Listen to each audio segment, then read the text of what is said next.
kakapanood ko ng balita, lagi tuloy kitang kinukonsulta kay Arik. Buti na lang, hindi ka nag-back out, uso pa naman yung sumusuko na adik. Dati, napapagaling ka ng bato. Ngayon, bato na ang may sakit sa'yo. Dati, naghahanap ka ng bato. Ngayon, bato na ang naghahanap sa'yo.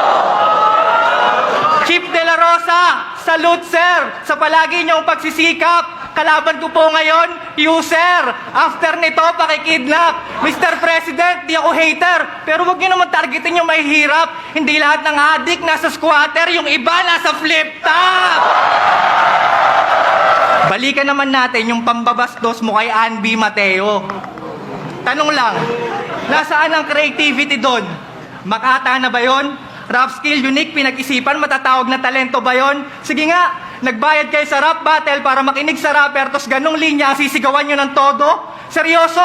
Eh kahit hindi battle rapper, kayang-kaya yung gawin, basta walang modo! Real talk, gago! Kaya hindi ka sa akin mas angat, bantog ka lang, hindi ikaw ang matalino sa lahat, panot ka lang, hindi mo habol maging alamat, kapos ka lang at lalong-lalong hindi ka masakit magsulat, bastos ka lang!